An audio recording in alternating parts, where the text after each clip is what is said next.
जितिया व्रत कथा। एक वन में सेमर के पेड़ पर एक चील रहती थी और उसी के पास में वहीं झाड़ी में एक सियारिन भी रहती थी। दोनों अच्छे दोस्त थे। चील जो कुछ भी खाने को लेकर आती उसमें सियारिन को भी खाने को देती थी। सियारिन भी ठीक ऐसा ही करती। एक बार वन के पास एक गांव में औरतें जितिया के पूजा की तैयारी कर रही थी। चील ने उस पूजा को बड़े ध्यान से देखा और इस बारे में अपनी दोस्त सियारिन को भी बताया। दोनों ने इसके बाद जितिया का व्रत रखा। दोनों दिन भर भूखे प्यासे रही, लेकिन रात में सियारिन को तेज भूख प्यास सताने लगी।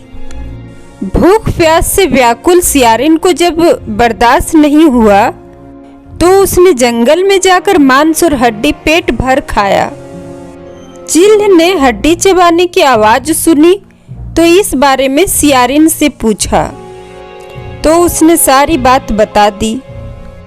चील ने सियारिन को खूब डांटा और कहा, जब व्रत नहीं हो सकता तो इसका संकल्प क्यों लिया था। सियारिन का व्रत भंग हो गया, लेकिन चीलों ने विधि विधान से व्रत पूरा किया। अगले जन्म में चील और सियारिन दोनों मनुष्य रूप में राजकुमारी बनकर सगी बहनें हुई।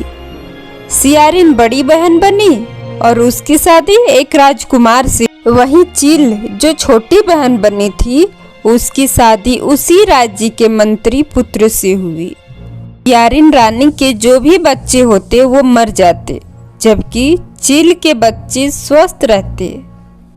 इससे उसे जलन होने लगी। ईर्ष्या के कारण सियारिन रानी अपनी बहन के बच्चों और उसके पति को मारने का प्रयास करने लगी, लेकिन वह सफल नहीं हो सकी। बाद में उसे अपनी भूल का एहसास हुआ और उसने अपनी बहन से क्षमा मांगी। बहन के बताने पर उसने फिर से विधि विधान से जितिया व्रत किया, जिससे उसके भी पुत्र जीवित रहे। कहते हैं तभी से जीवित पुत्र का व्रत रखा जाने लगा। सभी माताएं को जितिया की हार्दिक शुभकामनाएं। दोस्तों, यह कहानी आप सबको कैसी लगी कृपया कमेंट में ज़रूर बताएं और हाँ, मेरे चैनल को लाइक करें, सब्सक्राइब करें तथा शेयर करना ना भूलें। Thank you.